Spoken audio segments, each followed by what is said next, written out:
Ayúdenme a abrir su Biblia en 1 Corintios, familia. Ya entendimos todo lo que Cristo Jesús hizo por nosotros, ¿verdad? Él tomó nuestro lugar, fue crucificado en la cruz, pero la obra no concluye ahí. La obra concluye en que Él resucita y después asciende al Padre. Pero, ¿qué significa eso para nosotros? O sea, suena bonito, ¿no? Suena hasta... Pues no sé cómo decirlo, hemos romantizado mucho la historia porque pues sí, vemos escenas como las que vimos ahorita en el video de un Jesús siendo crucificado y se nos remueve todo por dentro, ¿no? Nos dan muchas ganas de llorar y demás, vemos escenas tan fuertes y decimos, Dios mío, qué impresionante es la obra que Cristo Jesús hizo por la humanidad. Pero miren, después de que Cristo Jesús resucita, que fue más o menos por ahí en el año 33 después de Cristo, en el 50 y tantos, la gente, a pesar de que seguía habiendo testigos oculares de la resurrección de Cristo, muchos empezaron a perder el sentido de la resurrección. Incluso el apóstol Pablo tuvo que escribirle a una iglesia, a la iglesia de Corintios, justamente ahí en 1 Corintios, y uno de los grandes temas que el apóstol Pablo le escribe a la iglesia es justo porque ellos estaban adoptando las ideas de su cultura. Ellos eran griegos y por supuesto toda esta cultura, toda esta forma de pensar de los griegos chocaba muchísimo con la obra que había hecho Cristo Jesús. Entonces, por eso el apóstol Pablo tiene que escribir una carta tan fuerte como 1 Corintios. Déjenme platicarles a modo de resumen, muy rápido, qué onda con esta ciudad. La iglesia en esta ciudad de Corinto tuvo muchísimos problemas y el apóstol Pablo empieza desde el capítulo 1 hasta el 15 a señalar varios de los problemas de esta iglesia. El primero es que era una iglesia dividida. Era una iglesia que decía, a mí me gusta más cómo predica Apolos, a mí me gusta más cómo predica Pedro. No, yo soy de Pablo, ¿no? Todos ustedes ya lo saben. Entonces fue una iglesia que se empezó a dividir. El apóstol Pablo les escribe para decirles, ¿por qué no son una iglesia normal? Ustedes tienen que seguir a Cristo, no a ninguno de nosotros. Nosotros somos siervos, ¿no? Esa es una de las primeras cosas que les escribe Pablo. Luego les escribe un poquito acerca de moralidad sexual. Había problemas tan serios en la iglesia de Corinto que se menciona un caso de incesto. Hubo un problema ahí en donde entre familias pues estaban teniendo relaciones sexuales y esto por supuesto Pablo lo condena muy fuerte. Pero no solamente eso, en la iglesia de Corinto, familia, había una ciudad alta donde había un templo a una diosa que se llamaba Afrodita. ¿Les suena? Afrodita, ¿la diosa de qué? La diosa del amor, ¿no? Es una diosa griega. Y bueno, en esta iglesia, en este templo de Afrodita, había miles o cientos de sacerdotisas que ocasionalmente bajaban al pueblo a ofrecer un servicio sexual. Entonces, la iglesia estaba cayendo en ser partícipe de todas estas cosas. Entonces, Pablo tiene que hablarles muy fuerte y para eso escribe, insisto, la primera carta a los Corintios. También había mucha confusión respecto a si la iglesia podía participar o podía comer o ir a comprar la carnicería, lo que se sacrificaba a los ídolos. Y Pablo les les escribe para explicarles cómo está ese asunto, ¿no? En donde el asunto ya no es comer o no comer esa carne, sino ser realmente personas y hermanos santificados. Les escribe también acerca de lo que estaba sucediendo en las reuniones de iglesia. Había mucho desorden en la iglesia.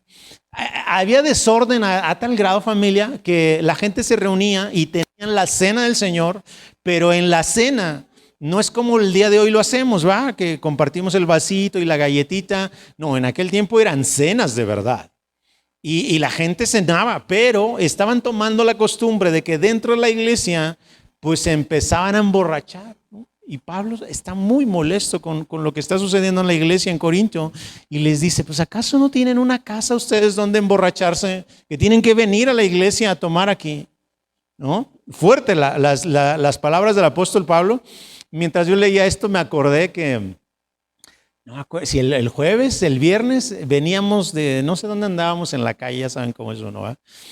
Y mientras regresábamos nos topamos con la procesión, ¿no? Y así de, híjole, bueno, pues qué bonito, no podíamos pasar, nos detuvimos y vimos toda la escena, la gente pasando, aquí en Santiago Teoloyucan, la gente pasando a un Jesús, lo estaban golpeando, no sé quién era, pero yo pienso que era Jesús, ¿verdad? ¿Quién sabe? Pero lo más curioso era que la gente iba caminando, iban con su cigarro, echando humo, y otros con unas caguamas, o sea, no una cervecita, no, un caguamón, ¿no? Entonces yo decía, Dios mío, estos señores no han leído Corintios. Pues no les interesa. O sea, lo que les interesa es la fiesta, el cotorreo y demás, y bueno, cada quien, ¿verdad? Pero el apóstol Pablo le escribe a la iglesia regañándolos respecto a este tipo de conductas dentro de la iglesia. ¿Cómo se les ocurre, por favor? Respeten la cena del Señor, ¿no? Les habla también mucho acerca de la competencia. La gente estaba con rollos de, yo hablo más lenguas que tú, yo hago más milagros que tú, Y el apóstol Pablo, señores, por el amor de Dios. Y es cuando Pablo escribe acerca del amor y les escribe, oigan, el amor es más importante que los dones. De nada les sirve a ustedes hablar muchas lenguas, profetizar tanto, si ni siquiera saben amarse unos a otros, ¿no? Qué fuertes las exhortaciones del apóstol Pablo. Pero una de las cosas más serias, doctrinalmente hablando, que esta iglesia tenía, el gran problema que tenían era acerca de la resurrección.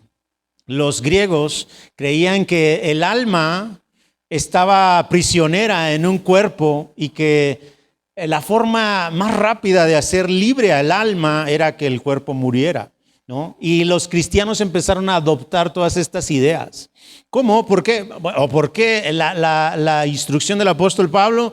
Porque bueno, en esta idea de que el alma es un prisionero del cuerpo, los griegos decían que no había resurrección de los muertos. ¿Sale? Entonces, como la iglesia empezó a adoptar este asunto de, es que no creo que haya resurrección, el apóstol Pablo empieza a escribir lo que leemos en 1 Corintios capítulo número 15. Vamos al versículo 1, familia.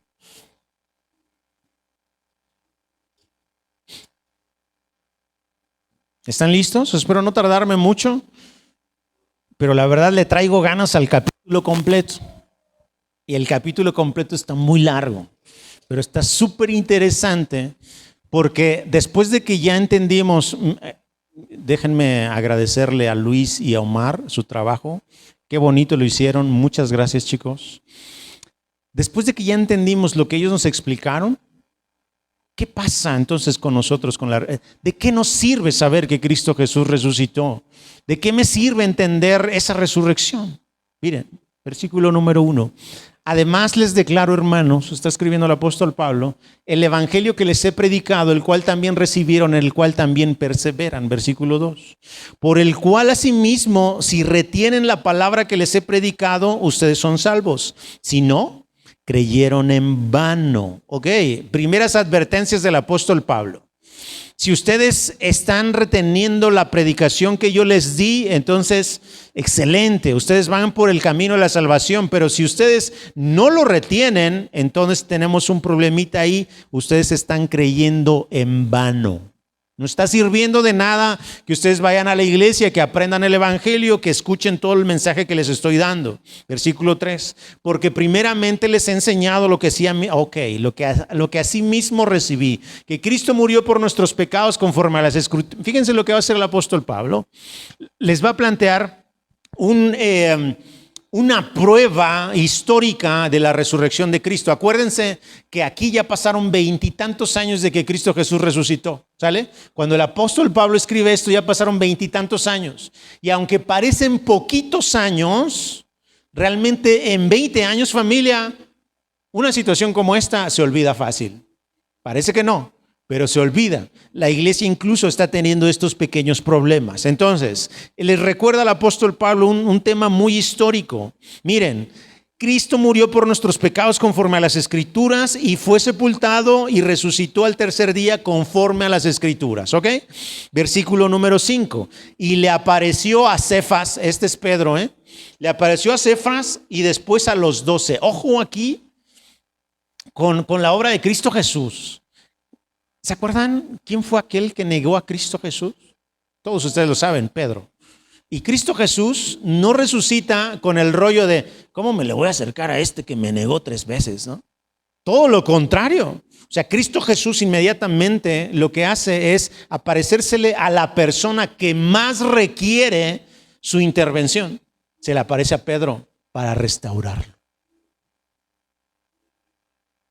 ¿Por qué se los menciono? Porque muchas veces nosotros creemos, es que ya me equivoqué y me equivoqué tan feo que no creo que el Señor quiera siquiera acercarse a mí. Y bueno, su primera intención es justamente restaurar a aquellos que se han equivocado mucho. Es que sí, porque si usted no está enfermo, pues ¿para qué quiere un doctor? Pero si usted está enfermo, necesita al doctor de doctores. Y Cristo Jesús viene inmediatamente con Cefas, se le aparece a Cefas, luego se le aparece a los 12, después se le apareció a más de 500 hermanos a la vez. Por eso les digo que esto es un tema histórico. O sea, el apóstol Pablo dice, a ver, si ustedes tienen dudas de la resurrección, chequen que hay personas que lo vieron morir y luego lo vieron resucitado andar como si nada por ahí. Le aparecen más de 500 personas y dice el apóstol Pablo, de los cuales muchos viven aún y otros ya duermen. Ok, de esos 500, no es de que ustedes no puedan ir a preguntarles, vayan si quieren, pregúntenles y cerciórense de que Cristo Jesús resucitó. ¿Me estoy explicando, familia? Esto es impresionante, de verdad, que se haya escrito esta carta unos años, 20 y tantos años después de que Cristo Jesús resucitó. Esto le da mucha veracidad al tema histórico de la resurrección de Cristo. O sea, no es un cuento de hadas, sino que hay testigos oculares de que Él resucitó. Más de 500 que lo vieron andar por ahí en la calle. Otros ya murieron, pero hay otros a los que ustedes les pueden ir a preguntar, casi les está diciendo el apóstol Pablo. Después le apareció a Jacobo, que aquí nosotros creemos que es el medio hermano de Jesús.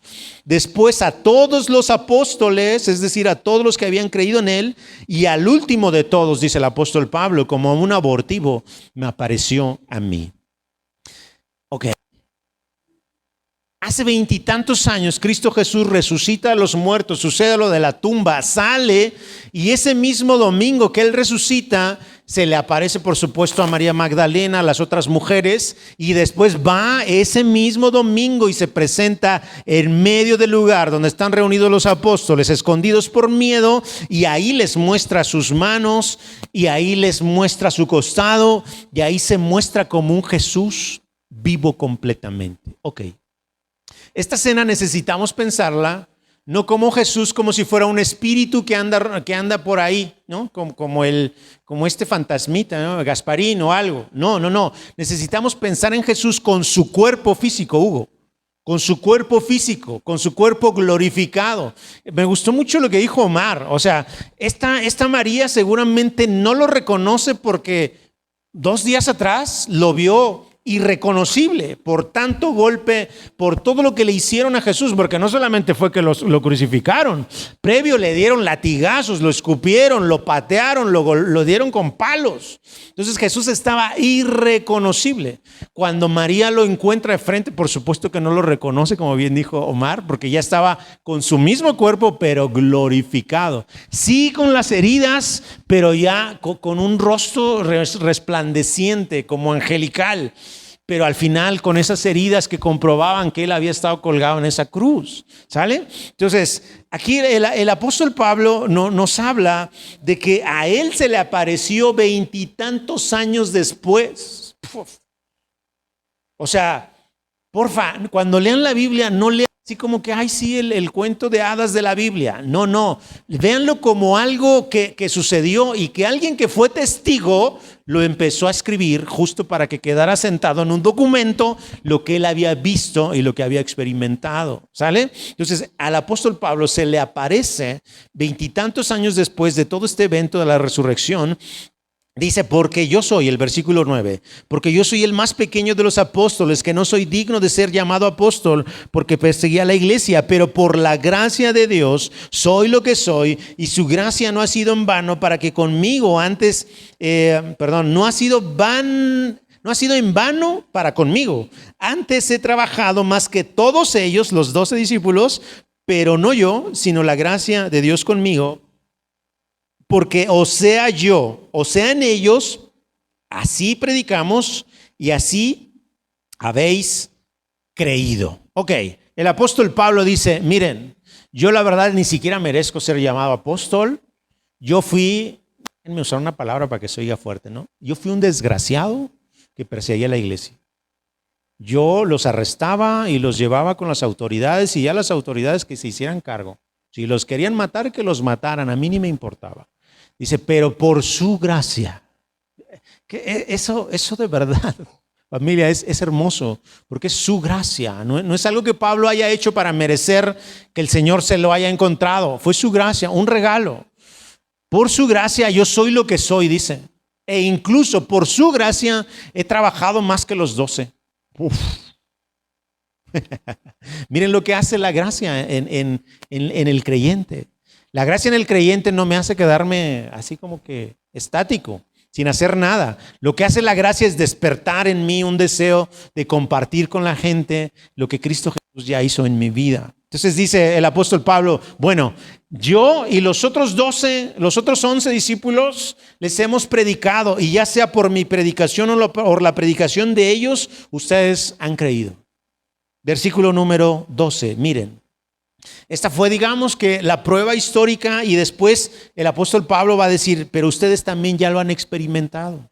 La resurrección de Cristo no solamente fue de aquellos 500, sino ustedes, corintios, también ya la han experimentado. Versículo 12, pero si se predica de Cristo que resucitó de los muertos, ¿cómo dicen algunos entre ustedes que no hay resurrección de muertos? Ok, ahí ya llegamos al punto en donde ellos están adoptando esta idea cultural griega, en donde dicen que no hay resurrección de muertos. Entonces el apóstol Pablo ya por fin está confrontando esta idea y les dice, ¿cómo es posible que alguno de ustedes diga que no hay resurrección de los muertos? Porque si no hay resurrección de muertos, tampoco Cristo resucitó.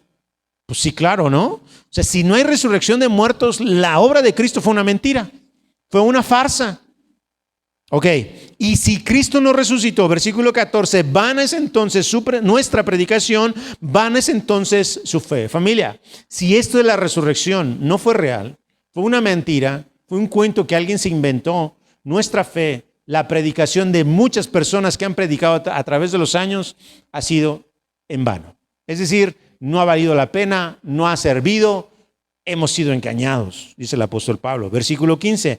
Y si somos hallados falsos testigos de Dios, porque hemos testificado de Dios que Él resucitó a Cristo, el cual no resucitó, si en verdad los muertos no resucitan, porque si los muertos no resucitan, tampoco Cristo resucitó. Y si Cristo no resucitó, su fe es vana, aún están en sus pecados. Ok. En el momento, familia, que nosotros empezamos a creer la idea de que Cristo no resucitó, estamos echando a la basura todo lo que creemos acerca de la obra de Cristo. Nosotros creemos que Él pagó por nuestros pecados, ¿cierto? Bueno, si Él no resucitó, nosotros seguimos inundados de nuestros delitos y de nuestros pecados. Pero si sí realmente resucitó, entonces nosotros ya no tenemos esos pecados porque Él nos los ha quitado, ¿vale? Entonces el apóstol Pablo está jugando con estas palabras de tal manera que quiere hacer reflexionar a la iglesia de Corinto y por supuesto nos quiere hacer reflexionar a nosotros. Familia, si Cristo no resucitó, todo lo que estamos haciendo es en vano. El hecho de que ustedes se hayan levantado hoy a las 5 de la mañana, bueno, a las 4, algunos a las 3:30 porque se dieron su buen baño, pues bueno, no valió la pena. Simplemente una desveladilla más y ya, ¿no? Pero si Cristo resucitó, les aseguro que valió la pena su desmañanada de hoy, que ha valido que ustedes hayan venido o que hayan creído en Cristo Jesús desde hace años y que desde entonces quieran conocerle. Vale la pena, por supuesto que vale la pena. Y dice el apóstol Pablo, bueno, entonces todos los que durmieron en Cristo perecieron. Es decir, si alguien de nuestros familiares murió creyendo en Cristo y Cristo no resucitó, pues bueno, pues ya, ¿qué hacemos con ellos? Pues pobrecitos, murieron creyendo algo que no era cierto, ¿no? Si en esta vida solamente esperamos en Cristo, somos los más dignos de conmiseración de todos los hombres. Si Cristo no resucitó y ustedes están creyendo que Cristo resucitó, ustedes son los más dignos de lástima. Qué fuerte, ¿no? El apóstol Pablo está siendo muy duro con la iglesia de Corinto. Les está diciendo justo eso, que si ustedes están creyendo que Cristo resucitó pero no resucitó, déjenme decirlo como lo está diciendo el apóstol Pablo, ustedes dan lástima. Pero, por supuesto, que nosotros hemos creído y estamos convencidos de su resurrección. Entonces, el apóstol, claro que quiere entrar a la conciencia de ellos para que despierten respecto a la resurrección de Cristo. Versículo número 20. Mas ahora Cristo ha resucitado de los muertos. Ok, ya es toda esta tensión de decirles, ustedes son unos miserables o dignos de conmiseración. Ya Pablo como que le baja y dice, pero gracias a Dios que Cristo ha resucitado. Él ha resucitado de los muertos, primicias de los que durmieron es hecho. Porque por cuanto la muerte entró por un hombre, también por un hombre la resurrección de los muertos. Porque así como en Adán todos mueren, también en Cristo todos serán vivificados. Pero cada uno en su debido orden, Cristo las primicias, luego los que son de Cristo en su venida, luego el fin, cuando entregue el reino al Dios y Padre, cuando haya suprimido todo dominio, toda autoridad y potencia, porque preciso es que Él reine hasta que haya puesto a todos sus enemigos debajo de sus pies. Y el postrer enemigo que será destruido es la muerte, porque todas las cosas las sujetó debajo de sus pies. Y cuando dice que todas las cosas han sido sujetadas a Él, claramente se exceptúa aquel que sujetó a Él todas las cosas. Pero luego que todas las cosas les estén sujetas, entonces también el Hijo mismo se sujetará al que le sujetó a Él todas las cosas, para que Dios sea en todos, ¿no? Cuando leemos todo esto así como lo acabo de leer, me pongo de acuerdo con el apóstol Pedro, que en una de sus cartas dice, oigan, ustedes chéquense las cartas que ha escrito Pablo, y la verdad de las cosas que ha escrito Pablo, hay unas que son muy difíciles de entender, decía el apóstol Pedro. Y hoy sé por qué lo está diciendo Pedro. En fin, miren, ¿qué está diciendo el apóstol Pablo? Cristo Jesús resucitó porque Él es la primicia de la resurrección. ¿Sabe qué es eso? Él es el primero que ha resucitado. Pero no en el sentido de una resurrección, porque si ustedes leen el Antiguo Testamento, ya vemos resurrección. Y cuando vino Jesús también vimos que Él resucitó a unos cuantos, incluido Lázaro. Entonces, ¿cómo es que Jesús fue el primero que resucitó? Fue el primero que resucitó en la forma en que ustedes van a resucitar. El primero que resucitó en la forma que nuestros hermanos que ya fallecieron creyendo en Cristo van a resucitar. ¿Cómo? Con un cuerpo glorificado. Y ahí es cuando echa para abajo toda esta idea cultural griega de que no hay resurrección. Claro que hay resurrección, y claro que hay resurrección del cuerpo. Porfa, cuando hablemos de resurrección, no piense en usted como un angelito, como ya le dije hace rato, como un fantasmita, como un holograma. Cuando hablamos de la resurrección, estamos hablando del cuerpo físico.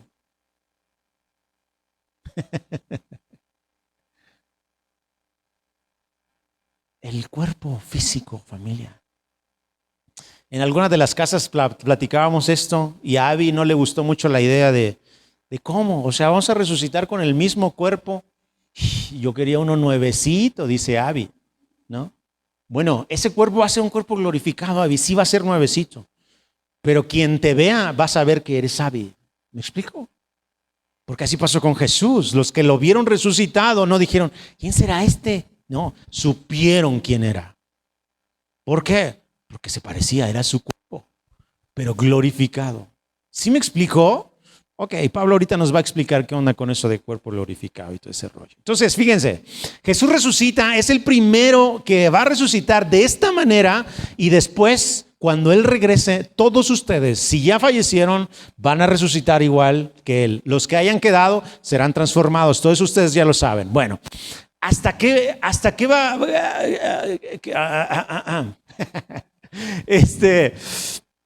¿Hasta qué momento eso va a cambiar? Ok, cuando Cristo venga, acuérdense que va a reinar 1000 años, ¿verdad? Y va a reinar con su cuerpo glorificado y con su iglesia con su cuerpo glorificado. ¿Sí? Entonces, después de que Cristo Jesús haya reinado esos 1000 años, entonces Él va a entregar el reino al Padre. Ahora sí. ¿Sí? Es lo que está diciendo Pablo, es lo que leímos, solo se los estoy tratando de explicar un poquito. Entonces, Él entrega el reino al Padre y cuando Él le entregue el reino al Padre, entonces ahora sí, el postrer enemigo de Dios será exterminado, la muerte. ¿Eso qué significa? Que cuando Cristo Jesús reine aquí en la tierra durante esos 1000 años, junto con su iglesia, es decir, junto con ustedes, todavía habrá muerte física. Todavía la gente se va a morir, porque la muerte aún no ha sido destruida. Pero cuando Cristo le entregue el reino al Padre, entonces, hasta ese momento, ahora sí, ya no habrá muerte. ¿Por qué? Porque ya no va a ser la vida aquí en la tierra, sino ahora sí en la eternidad con el Señor. Más o menos estoy tratando de plantearles lo que viene en el futuro. Entonces, cuando el Señor por fin venza la muerte, estaremos en la eternidad con Él, glorificándole y seguramente, familia, trabajándole.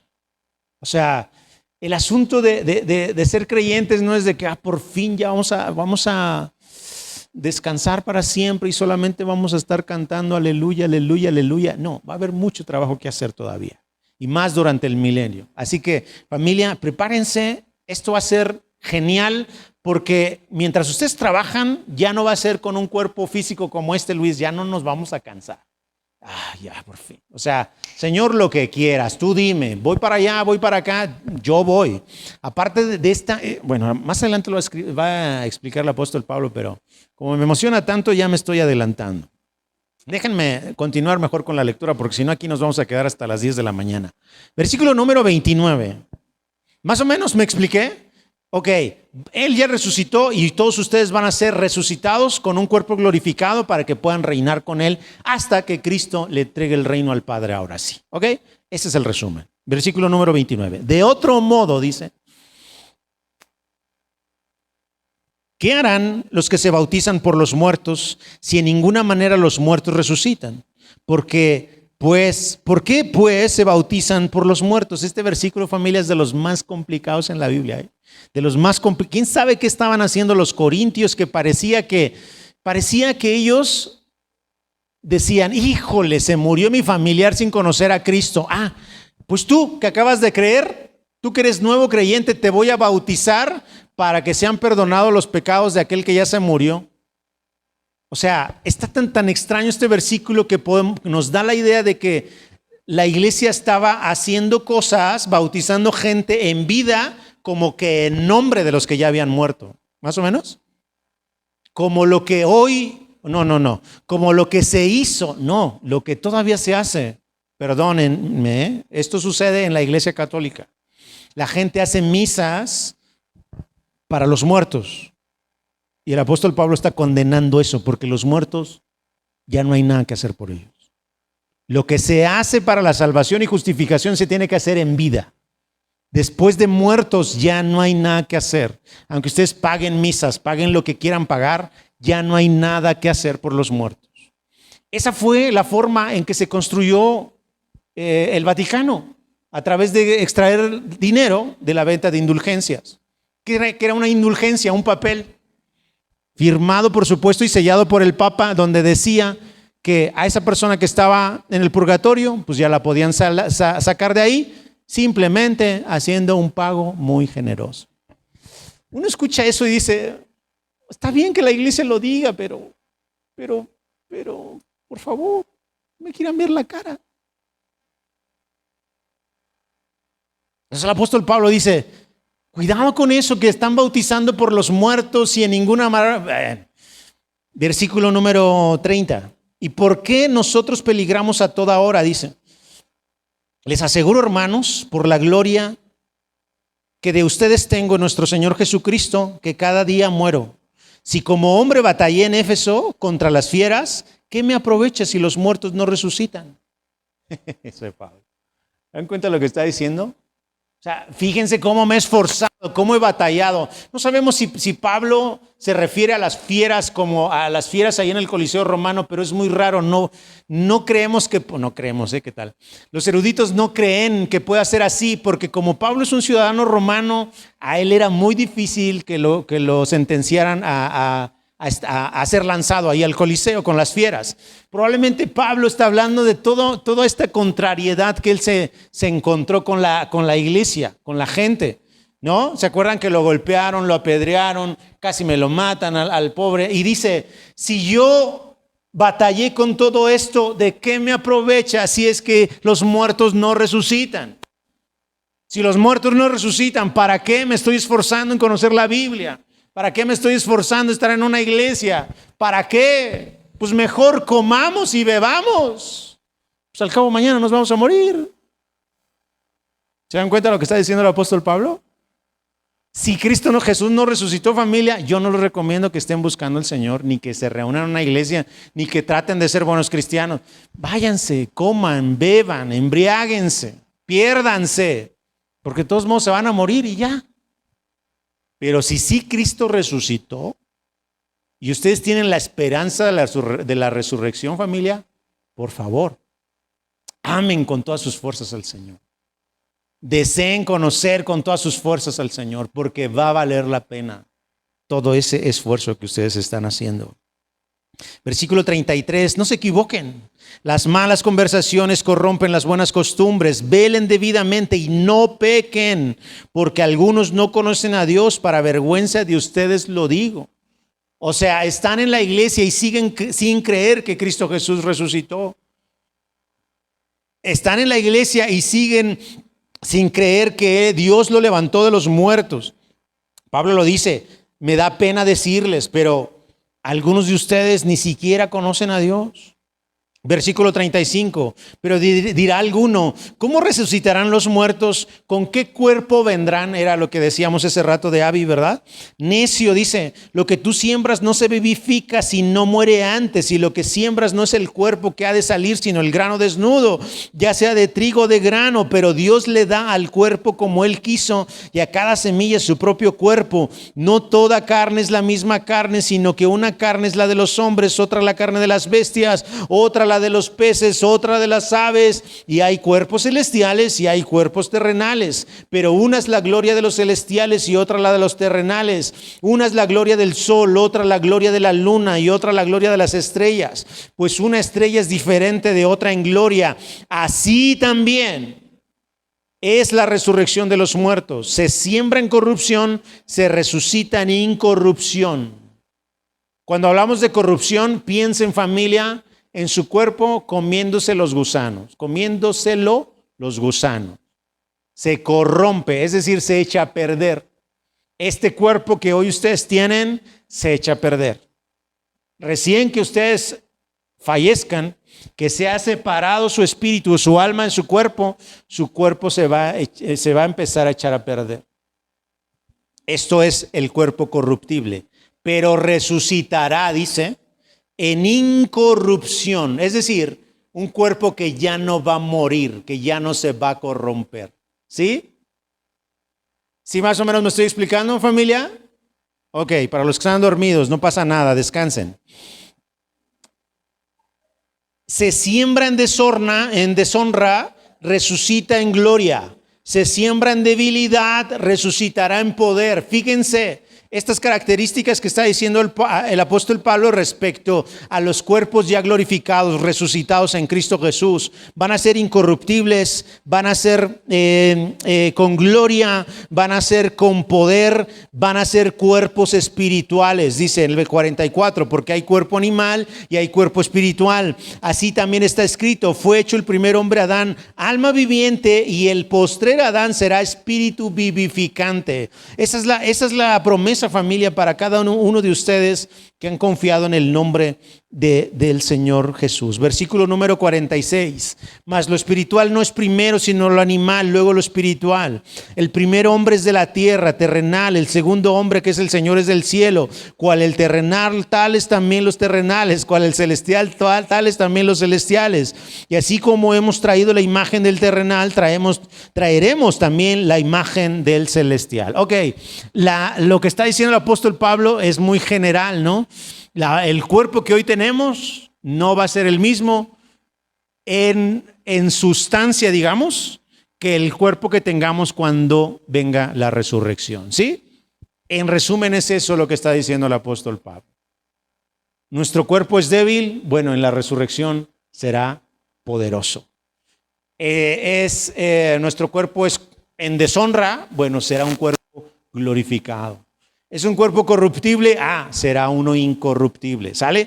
Todo esto es lo que está planteando el apóstol Pablo. Ojo, siempre con el objetivo de replantear la doctrina de Cristo a la iglesia de Corinto, que está creyendo que no hay resurrección de muertos. Versículo 50, pero esto les digo, hermanos, que la carne y la sangre no pueden heredar el reino de Dios, ni la corrupción hereda la incorrupción. He aquí les digo un misterio, no todos dormiremos, pero todos seremos transformados. Ok, ustedes y yo queremos recibir la herencia del reino de Dios. Con este cuerpo no se puede. No se puede porque este cuerpo es pecaminoso, porque este cuerpo es corruptible, porque este cuerpo se equivoca, se cansa, se enferma y se va a morir. Pero para un reino eterno necesitamos un cuerpo que sea eterno. Precisamente por eso el Señor lo está preparando para nosotros. Otra vez les digo, el versículo 51, un misterio. No todos dormiremos, pero todos seremos transformados. En un momento, en un abrir y cerrar de ojos, a la final trompeta, porque se tocará trompeta y los muertos serán resucitados incorruptibles y nosotros seremos transformados. Porque es necesario que esto corruptible se vista de incorrupción y esto mortal se vista de inmortalidad. Y cuando esto corruptible se haya vestido de incorrupción y esto mortal se haya vestido de inmortalidad, entonces se cumplirá la palabra que está escrita: sorbida es la muerte en victoria. Sorbida es la muerte en victoria. La muerte, el día de hoy, familia, ya no nos debe asustar, no nos debe intimidar, porque la muerte es temporal. Y llegará el momento cuando seamos resucitados en que lo que la muerte ha hecho será absorbido y será transformado en victoria. Suena increíble esto que estamos leyendo, pero es parte de las promesas que el Señor nos está dando como creyentes. Y si no nos aferramos a estas promesas, entonces ¿a qué? Entonces ¿a qué nos aferramos? Si después de esta vida ya no hay nada, entonces ¿qué sentido tiene creer en un Dios? Si después de nuestro fallecimiento, pues ya se murió, ¿y ahora? ¿Qué sentido tiene? Como dice el apóstol Pablo, si ya después de la muerte no hay nada, pues denle vuelo a la hilacha. Eso me recuerda que la iglesia en Corintio era tan desatada, familia, que en aquel tiempo se usaba una palabra para ser así de rebelde, de que te valía todo y le dabas vuelo a la hilacha. Se decía corintianizar. Vamos a corintianizar.